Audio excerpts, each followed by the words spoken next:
नमस्कार, आप देख रहे हैं इंडिया न्यूज मध्य प्रदेश छत्तीसगढ़ और आपके साथ मैं अभिषेक पांडे हूं। डिजिटलाइजेशन के इस दौर में जहां टेक्नोलॉजी लोगों की जिंदगी आसान बना रही है, तो वहीं अपराधी भी हाईटेक तरीके से लोगों की जिंदगी की गाढ़ी कमाई उड़ाकर ले जा रहे हैं। आए दिन हमें ऐसी वारदातों से दो चार होना पड़ता है। हाल ही में इंदौर में एटीएम और क्रेडिट कार्ड से धोखाधड़ी के कई मामले दर्ज किए गए हैं। इन दिनों क्रिप्टो करेंसी में लोग निवेश कर जल्दी मुनाफा कमाने के चक्कर में जालसाजी का शिकार लगातार बन रहे हैं। पिछले एक महीने में इंदौर में ऐसी 4 वारदातें हुई हैं जिसमें चोरों ने लैपटॉप और टैबलेट हैक कर लोगों के पैसे उड़ा दिए। आज क्रिप्टो करेंसी, ऑनलाइन ठगी, उनसे बचने के तरीकों को लेकर हम चर्चा करेंगे, जिसमें हमारे साथ कुछ खास मेहमान भी जुड़ रहे हैं। लेकिन सबसे पहले आइए सुनते हैं कि पकड़े गए साइबर अपराधियों को लेकर क्या कुछ कह रहे हैं साइबर विभाग के पुलिस अधीक्षक जितेंद्र सिंह। आइए उनको सुनते हैं। देखिए, जुलाई माह में No Border Technologies private limited के संचालक पीयूष सिंह ने शिकायत दर्ज कराई थी कि उन्होंने अपने एक जापानीज क्लाइंट के लिए रियो ताकेशी कुबो के लिए एक ऐप डेवलप किया था, जिसमें कि ग्राहक जो है अपनी क्रिप्टो करेंसीज पार्क करते थे और उसको पार्क करने के एवज में उनको रिवॉर्ड पॉइंट या बोनस मिलते थे। इसी ऐप के जो डेवलपमेंट हुआ था उसके दौरान एक डेवलपर था संदीप गोस्वामी, उसके द्वारा इस ऐप में सेंध लगाकर और फिक्टिशियस यूजर्स यानी फर्जी यूजर्स बनाकर और वो जो रिवॉर्ड के रूप में जो क्रिप्टो मिलती थी उसको बिटकॉइन में कन्वर्ट करके फिर भारत की एक क्रिप्टो एक्सचेंज है वजीरेक्स, वहाँ पर उसने वॉलेट्स क्रिएट किए और वहाँ पर ये बिटकॉइन ट्रांसफर किए। इस तरीके से उसने वो अवैध लाभ कमाया। उस समय जो हमारे फरियादी ने जो सूचना दी है उसके हिसाब से 23 बिटकॉइन और 30 ईथर ETH, तो उस समय तत्समय जो इनका भाव चल रहा था उसके हिसाब से लगभग 7 करोड़ रुपए की राशि।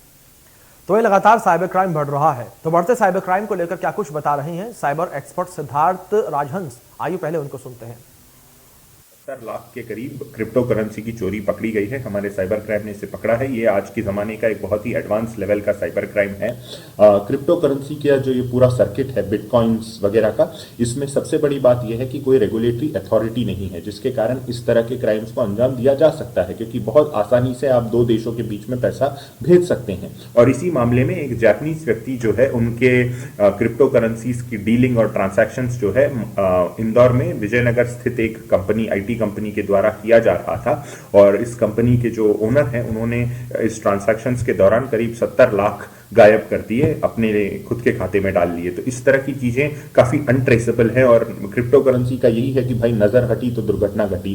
तो ये एक पूरा एक साइबर क्राइम का एक नया वर्जन है जो आज की तारीख में सामने आ रहा है और जो भी लोग इसमें डील करते हैं उसे लेकर के उन्हें काफी ज्यादा केयर बरतना पड़ेगा। और आज की तारीख में आप सभी जानते हैं कि विंटर सेशन है जो पार्लियामेंट का, उसमें एक नया बिल भी पास होने वाला है क्रिप्टो बैन को लेकर के। तो ये एक सही समय है जिससे हम जागरूक बने। और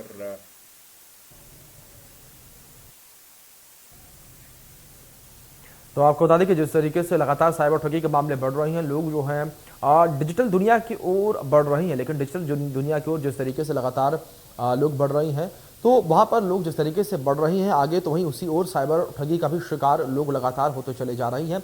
लगातार लोगों की जो गाढ़ी कमाई है, मेहनत की, उस कमाई पर साइबर ठग जो है वो हमला बोल रहे हैं।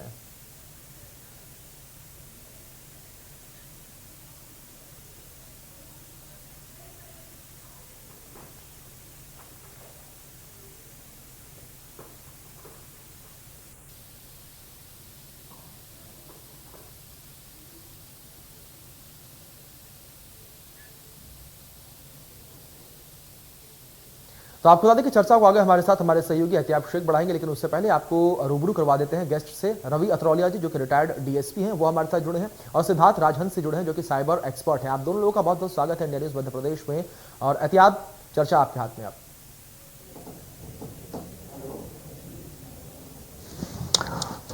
शुक्रिया। जहां तक इंदौर लाइव की बात की जाती है, इंदौर लाइव में हम उन मुद्दों को उठाते हैं जो हमारे और आपके शहरों के लिए सरोकार की बात रखते हैं। आज सबसे बड़ा सरोकार इस बात पर हो गया है कि जब डिजिटलाइजेशन का इस जमाने के अंदर सहूलियत हमारे लिए डिजिटल वर्ल्ड के अंदर होती है, तो वहीं अपराधी अपने शातिर दिमाग के साथ इन अपराधों को अंजाम देने से पीछे नहीं हट रहे। इन अपराधों में अगर हम बात करें तो सबसे इंपॉर्टेंट रूप से जो सामने आते हैं वो है कस्टमर केयर के नाम पर अपराध किए जाते हैं, OTP के नाम पर अपराध किए जाते हैं, लोन के नाम पर, जॉब के नाम पर, मैट्रिमोनियल साइट्स के नाम पर, शॉपिंग साइट्स के नाम पर अपराध किए जाते हैं और अब अपराध नए तौर के ऊपर आ रहे हैं जब हाईटेक गाड़ियां जिनको कि कहा जाता है सबसे सेफ हैं उन्हें भी चुरा लिया जाता है। इन हालात के अंदर किस तरीके से आम इंसान बचेगा और इन अपराधियों का अंजाम क्या होगा। मेरे साथ में जो पैनल जुड़ा है उसमें सबसे पहले तो मैं सीधे रवि अत्रोलिया साहब के पास में चलना चाहूंगा, क्योंकि उन्होंने कई सारे अपराधियों की इन कारगुजारियों को अपने करियर के दौरान देखा है। जिस तरह के हालात बने हैं पिछले 6 महीनों की अगर हम बात करते हैं तो इंदौर में तकरीबन 150 ऐसी शिकायतें आई हैं साइबर क्राइम के पास में और क्राइम ब्रांच के पास, जिसमें कई सारा पैसा रिकवर करने के लिए क्राइम ब्रांच ने जद्दोजहद की और पैसा भी रिकवर किया। लेकिन अत्रोलिया साहब, ये हाईटेक चोर तो कहीं ना कहीं ये कहा जाए कि इस टेक्नोलॉजी का दुरुपयोग करके लोगों को ठगते हुए नजर आ रहे हैं। किस तरीके से इन्हें रोका जाए?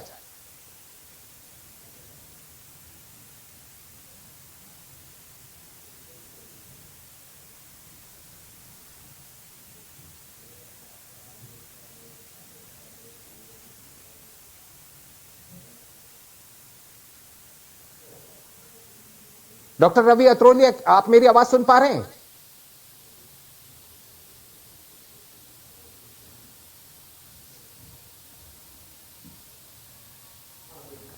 लगता है अत्रोलिया साहब मेरी आवाज नहीं सुन पा रहे हैं। मैं सिद्धार्थ के पास चलूंगा। Siddharth, if in case you can hear me, ये जो नया ट्रेंड चला है, ये जो हाईटेक चोर आ गए हैं सामने हमारे, इन हाईटेक चोरों की अब हिमाकत इतनी हो गई कि साइबर क्राइम के साथ साथ अब ये कहा जाए क्रिप्टो करेंसी के भी क्राइम करने लगे हैं। महंगी महंगी गाड़ियां चुरा लेते हैं, 10 मिनट के अंदर लैपटॉप लेकर आते हैं, टैबलेट लेकर आते हैं और गाड़ी चुरा कर ले जाते हैं। इन गाड़ियों की अगर मैं बात करता हूं तो इन गाड़ियों का मार्केट हमारे सामने, कस्टमर के सामने इस तरह किया जाता है कि इनके लॉक्स जो है, इनके जो डिजिटल लॉक है उन्हें तोड़ा नहीं जा सकता। फिर ये सब कैसे हो रहा है सिद्धार्थ? जी सर, एक्चुअली इसमें पूरे इस मुद्दे में एक गाड़ी है जो इसमें कॉमन है, वो है क्रेटा। तो ये सारे जो लग्जरी गाड़ियां हैं, ये सब आज की स्मार्ट कार्स हैं जो कि इंटरनेट से भी जुड़ी हुई हैं, हमारे मोबाइल फोन से जुड़ी हुई हैं। अब क्रेटा के मामले में ये कीलेस एंट्री मैकेनिज्म है जिसे कि कंपनी स्मार्ट की कहती है। तो यही इश्यू बन गया है इस पूरे जो चोरियां हुई हैं हाल ही के लास्ट 1 महीने के 2 महीने के अंदर। तो इसमें चोर जो है ये आज की तारीख में डार्क नेट पे इस तरह के कई सारे सॉफ्टवेयर अवेलेबल हैं जो आपकी कार के, क्योंकि कार अब इंटरनेट से जुड़ा है, कार पूरा एक ऐप से चलता है, तो वो लोग उस कार को हैक कर लेते हैं और आपका जो अब कीलेस एंट्री मैकेनिज्म आ गया है, तो एक तरह से ये कीलेस एंट्री मैकेनिज्म जो है अपने आप में एक बहुत बड़ा चैलेंज बन गया है। क्योंकि पहले तो जो कन्वेंशनल कीज होते थे उसकी चाबी एटलीस्ट ओनर के पास होती थी।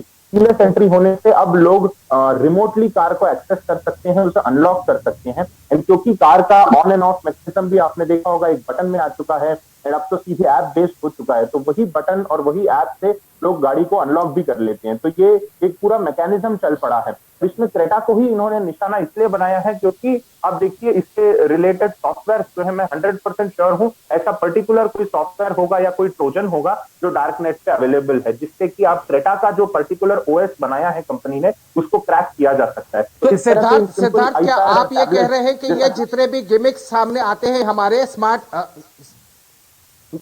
जी सिद्धार्थ, जिस तरीके से अब ये कहा जाता है कि बड़ी सेफ है, डिजिटल लॉक है इसलिए सेफ है, तो क्या ये सेफ नहीं है? आप क्या ये कहना चाह रहे हैं?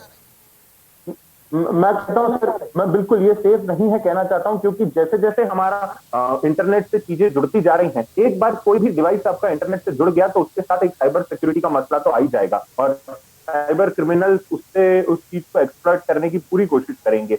जितना हम टेक्नोलॉजी की तरफ जा रहे हैं उतना ही एक हमें साथ में साथ उसकी सिक्योरिटी के मेजर्स भी लेने चाहिए। इसमें क्रेटा जो ओनर्स हैं उनकी अवेयरनेस जरूरी है। इस तरह के डबल ट्रिपल लॉकिंग मैकेनिज्म आते हैं, सिर्फ कंपनी लॉक से मत जाइए। इसके अलावा हमारा जो साइबर क्राइम विभाग है पुलिस का, उसे भी थोड़ा जागरूक होने की आवश्यकता है इस तरह की टेक्नोलॉजीज को लेकर के। तो मैं तो ये समझता हूँ कि बिल्कुल भी सेफ नहीं है। आप देखिए पुरानी गाड़ियों में इतना ये मसला नहीं आता था क्योंकि वहां पे हमारा लॉक जो है मैनुअल हुआ करता था, जिसकी चाबी आपके पास होती थी और ताला तोड़ने के लिए कुछ समय तो लगता था। आज की तारीख में it is at the press of a button. आपने नेट से जोड़ा, कार के सिस्टम को ऐड किया, एक बटन दबाया, आपका गाड़ी खुल भी गई और चालू भी हो गई। तो absolutely I would say it is definitely not safe. Siddharth, हमने आपकी बात सुनी। मैं डॉक्टर रवि अत्रोलिया के पास चलूंगा। सर, आपने कई सारे क्रिमिनल्स के साथ में दो चार होना पड़ा है, उनके मोडस ऑपरेंडी आपने समझे होंगे। ये नए जो क्रिमिनल्स हैं, पढ़े लिखे क्रिमिनल्स हैं, ये किस तरीके से कर रहे हैं और इसको रोकने का क्या हमारे पास में क्या पुख्ता इंतजाम होना चाहिए? आम आदमी तो ठगा जा रहा है सर। बिल्कुल, देखिए पहले जो था मोडस ऑपरेंडी हमारे पास क्लियर हुआ करता था और हमारे पास लिस्टेड होते थे कि ये व्यक्ति इस तरह का अपराध करता है और इस तरह से हम उस तक पहुंच के उसको पकड़ते थे। बट आज जहां डिजिटल वर्ल्ड आ गया है तो इसमें हो ये रहा है कि इसका फायदा हमें जो मिलना चाहिए वो अपनी जगह है, मगर कुछ क्रिमिनल माइंडेड लोग इस विधा का दुरुपयोग कर रहे हैं। और अगर मैं ये कहूँ कि जैसे सिद्धार्थ जी इस विधा में एक्सपर्ट हैं, ये सकारात्मक काम कर रहे हैं, लेकिन इस तरह से कुछ आईटी के कुछ प्रोफेशनल लोग इसका दुरुपयोग कर रहे हैं। हैकिंग के लिए वो अपने सगल समझते हैं और इस तरह से वो लोग एक प्रकार का ये कहूँ कि छद्म अपराधी हैं। ये अपराध करके निकल जाते हैं, फिर इनको पकड़ना बाद में पड़ता है, ढूंढना पड़ता है, ट्रेस करना पड़ता है और उसमें सिद्धार्थ जैसे साथियों की मुझे पुलिस विभाग मदद लेता है कि हम इनको कैसे इनको क्रैक करके तक पहुंचे। हो ये रहा है कि ये अपराधी इतने शातिर हैं कि इनके पास बहुत नए नए तरीके आते हैं। अभी आपने देखा होगा कि इंदौर में भी एक बैंक रिटायर्ड बैंक मैनेजर, देखिए सोचिए बैंक का रिटायर्ड मैनेजर जिसके पास फोन आता है कि आपका क्रेडिट कार्ड का ये एक्सपायर हो रहा है, इसको आपको अपडेट कराना है, हमें ऐसा करना वैसा करना, हम कॉल सेंटर से बोल रहे हैं और इस तरह से वो उसकी पिन तक ले लेते हैं। और जैसी पिन मतलब देखिए वो आदमी किसी बातों में घुमा के लेते हैं वो कि एक रिटायर्ड बैंक मैनेजर भी उनकी बातों में आ गया और उसने ओटीपी हैंडओवर कर दिया। तो यहाँ पर इस तरह से ये अपराधों की शुरुआत ये अपराधी करते हैं। इंदौर साइबर क्राइम ब्रांच जो है सर, एक ताजा उदाहरण मैं आपको देना चाहूंगा सर। एक ताजा उदाहरण में अपने सहकर्मी थे मेरे, उनके पिता एक रिटायर्ड ऑफिसर हैं, उन्होंने सिर्फ रिचार्ज करवाने जा रहे थे, रिचार्ज नहीं हुआ तो उन्होंने सर्च करने की कोशिश की कि रिचार्ज क्यों नहीं हुआ मेरी फलाना कंपनी का। एक लिंक के ऊपर वो क्लिक करते हैं और उसके बाद में उनके पास में एक कॉल आता है और उस कॉल के जरिए वो उनके मोबाइल को टीम व्यूअर पर ले लेते हैं और उसके बाद में उनके खाते से पैसा निकाल लिया जाता है। तो सर पढ़े लिखे लोग भी इनके झांसे में आ रहे हैं। सर इन अपराधियों के लिए कौन सा डंडा चलाना पड़ेगा अब आपको? अगर मैं ये कहूं कि एसबीआई का, मैं खुद मेरा पेंशन वहीं पे आती है और मेरे पास कार्ड वगैरह वहीं का है, मेरे पास भी ऐसा ही एक कॉल आता है जो बिल्कुल बातों में घुमा के सर आपको ऐसा है, आपका ये हो गया वो हो गया, ऐसा एटीएम के लिए आप कैसा कर। मैंने कहा बकवास मत करे, मैंने कहा यहाँ पर चीफ मैनेजर मेरा मित्र, मैं जाकर उससे सब बात करा लूंगा, तू होशियार मत बने मेरे साथ। तो इस तरह से ये लोग बातों में लेते हैं। लेकिन अगर हमने ये जागरूक सर, एक टिप आपकी तरफ से हमारे दर्शकों को क्या देना चाहेंगे ऐसे मामले में? एक टिप हम आपसे जानना चाहेंगे, एक टिप हमारे दर्शकों को दीजिए सर, क्योंकि सबके पास कॉल आते हैं। 2-3 बातें मैं ये कहना चाहूंगा कि इस तरह के फोन लालच देने वाले आते हैं, इन फोनों पर ध्यान ना दें। आपका बैंक अकाउंट है, आप स्थानीय बैंक मैनेजर से संपर्क करके उस समस्या का समाधान ले, ना कि ऑनलाइन पर इस बात को करें। दूसरी बात ये भी है कि जैसे फेसबुक का भी मैं एक उदाहरण देना चाहता हूं, मेरे एक मित्र उसमें बुद्धू बने। फेसबुक पर एक अपना लग्जरियस कंप्यूटर चेयर थी जिसकी कीमत कम से कम 8-9 हजार होनी चाहिए और वो बेच रहे थे सिर्फ 2200 में, और हमारे उस मित्र ने 2200 में उसको बुक किया। जी, ये व्हाट्सएप पे बहुत सारे मैसेजेस आते हैं सर, ग्रुप बन गए कई सारे व्हाट्सएप पे। यस बिल्कुल। तो मेरा ये कहना है कि ये लालच है, ये फिशिंग करते हैं कि आप लालच, भाई 8000 चीज को 2000 में क्यों देगा और आप क्यों ले रहे हैं? एक तो ये, दूसरा है तो इस तरह के ना करें। दूसरी बात, आप व्हाट्सएप पर भी कुछ मैसेज चलते हैं, आपको ऐसे ऑफर आते हैं कि साहब आपको 1 लाख की कार मिल रही है, आपका लोन सैंक्शन हो गया है, आपका कार्ड एक्सपायर हो रहा है। तो इन चीजों जी लालच बिल्कुल ध्यान ना दें, क्योंकि ये आपको फंसा रहे हैं। अभी हमने देखा है कि आप जब एटीएम कार्ड इस्तेमाल करते हैं तो उस पर भी ये हैक करके आपका पैसा निकालना शुरू कर चुके हैं लोग। तो इस तरह से मेरा ये कहना है कि ये लालच में कतई ना फंसे, और इस तरह की कोई ऑनलाइन जानकारी के लिए अगर कोई फोन आता है कि आप ऐसा करें ऐसा करें ऐसा करें, तो उससे बोल दीजिए। तो सर कि मैं आपसे मैंने संबंधित समझा कि अधिकारी पहला टिप यह है कि लालच में ना फंसे। मैं इन अपराधियों का अंजाम क्या होगा और इसके लिए कानून क्या कहता है मैं उस पॉइंट पर भी आऊंगा, लेकिन मैं सीधे चलता हूं सिद्धार्थ के पास, क्योंकि सिद्धार्थ ने एक लंबा अरसा अमेरिका के अंदर गूगल और एप्पल जैसी कंपनियों के साथ में बिताया है। सिद्धार्थ, एक बहुत सीधा सा सवाल है मेरा, जब भी हम किसी भी तरह की मुसीबत में फंसते हैं, कोई ट्रांजेक्शन नहीं हुआ, हम सबसे पहले गूगल करते हैं। गूगल करने के बाद में हमें एक लिंक मिलती है। अब हमें आम आदमी को नहीं पता कि वो जो लिंक है वो असली है या नकली है। वो एड के रूप में लिंक सामने आ जाती है, उसको क्लिक करते हैं और फंस जाते हैं। क्या गूगल जैसी और ये बड़ी कंपनियां इस चीज को रोक नहीं सकती? क्योंकि इस तरह की फेक लिंक्स तो बड़ी बड़ी ऑर्गेनाइजेशन को डिस्ट्रॉय कर सकती हैं। पैसा तो बहुत छोटी चीज है। जी बिल्कुल। तो देखिए, गूगल जो है अपने लेवल पर इस तरह के उनका बैकग्राउंड टीम इस तरह के लिंक्स को ऑफन ब्लॉक करते रहता है, बट इंटरनेट एक इतना बड़ा समुंदर है और इस तरह के लिंक्स हर रोज जनरेट होते रहते हैं। अगर लोग गूगल भी करें तो इस तरह के कई सारे लिंक्स जनरेट होते हैं। तो इसमें एक महत्वपूर्ण बात तो लोगों को ध्यान रखने की कि इंटरनेट पे कुछ भी खरीदें, कुछ भी विजिट करें, जो सोर्स की क्रेडिबिलिटी है वो देखिए। अगर आप कुछ खरीद रहे हैं तो अमेजॉन जैसे वेबसाइट से खरीदिए। लोग ये हो जाता है कि फेसबुक, इंस्टाग्राम बेस्ड ये जो पूरा एड जनरेशन हो गया है, तो ये एड्स के थ्रू लोग भटक जाते हैं। और एड्स जो है सिर्फ वही है कि लोगों को व्यर्थ का प्रलोभन देने के लिए बनाए गए हैं कि उन्हें उस तरह की चीज को अट्रैक्ट करें और उसको सस्ते में लोगों को दे दें, और उस चक्कर में पैसा पहले ले लेते हैं और सामान आता नहीं है। तो सोर्स की क्रेडिबिलिटी चेक करें। इसके अलावा जो वेबसाइट है, वेबसाइट की भी आप हाइपर टेक्स्ट ट्रांसफर प्रोटोकॉल जो होता है HTTPS, वो बाकायदा चेक करें। आप देखिए बहुत सारे वेबसाइट ऐसे हैं, आप कई बार उसे विजिट सर इसको सीधे सिंपल में समझा सकते हैं, क्योंकि शायद हम लोग इतने टेक्निकल नहीं होंगे। इसको सिंपल वे में कैसे समझाएंगे सर? सिद्धार्थ सर, आप कैसे समझाएंगे इसको सिंपल वे में, ताकि मैं भी समझ सकूं, हमारे दर्शक भी समझे। वेबसाइट का जो नाम है उसके आगे एक देखिए आप छोटा सा ताला बना होता है HTTPS के आगे, उसे नोट कीजिए हमेशा। वो एक गारंटी है कि ये एक सिक्योर वेबसाइट है, वो आपकी चीटिंग नहीं कर रही है, आपका डाटा नहीं चुरा रही। बिल्कुल। तो इस तरह की सिंपल चीजें देखिए। दूसरा, ट्रस्टेड वेबसाइट पे जाइए। कोई भी वेबसाइट अगर आपको ऐसा लगता है कि यार ये पहले नाम नहीं सुना है, तो बाकायदा उसके बारे में सर्च कीजिए।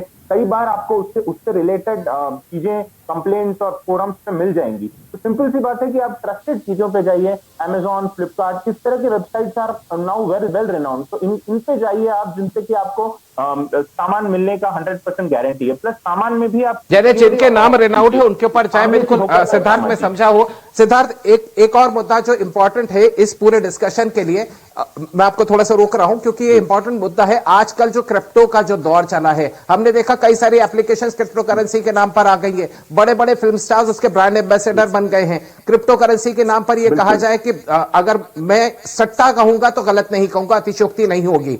कई लोग इसके झांसे में आते जा रहे हैं। अब हालात ये हो गए कि क्रिप्टो के नाम पर भी धोखाधड़ी शुरू हो गई है। सर अब ये समझा दीजिए कि ये क्रिप्टो का खेल है क्या? बहुत संक्षिप्त में समझना चाहूंगा ताकि हमारे दर्शक इस चीज से पूरी तरह अवेयर हो जाए।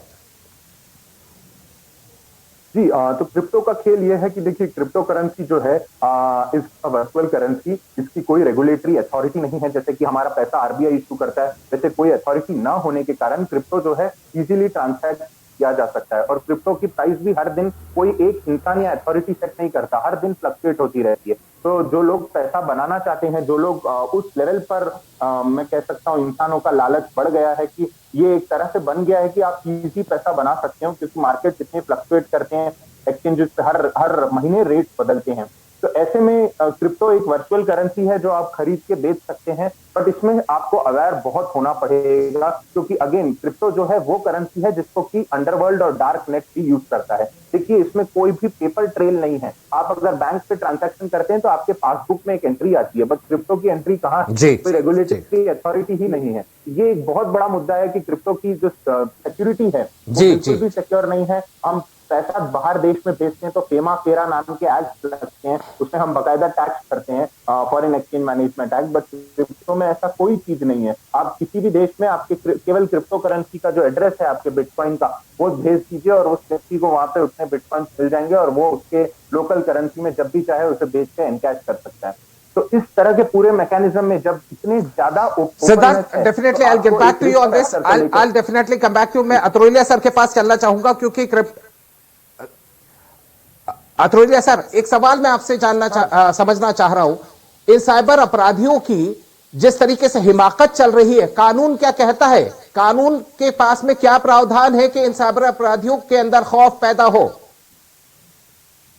अभी मैं ये कहना चाहूंगा कि जो आईटी एक्ट 2000 है और 2009 में जो अपडेट हुआ है, उसके आधार पर मैं ये कह सकता हूं कि उसमें उतने सजा के कड़े प्रावधान बिल्कुल भी नहीं है।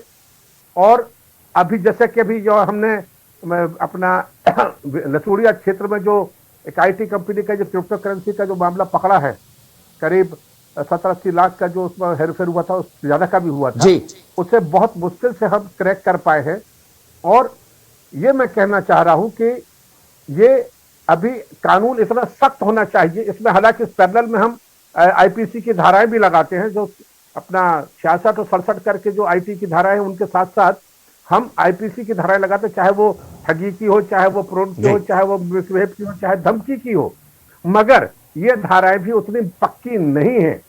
इसके लिए चूंकि अब जैसे कि सिद्धार्थ सर ने कहा कि क्रिप्टो करेंसी वाला मामला है, जो कि मैं कहूं कि पैरेलल करेंसी है, जिस पर किसी का नियंत्रण नहीं है, आरबीआई वगैरह कहीं कुछ नहीं है, तो ये और भी बहुत बड़ा खतरा हमारे सामने आ गया है। और जब ये स्थिति बन गई है, तो मैं तो ये कहूंगा कि बहुत बड़ा खतरा है। सर, थोड़ी सी वक्त की कमी है, मैं माफी चाहूंगा, वक्त की कमी है थोड़ा सा।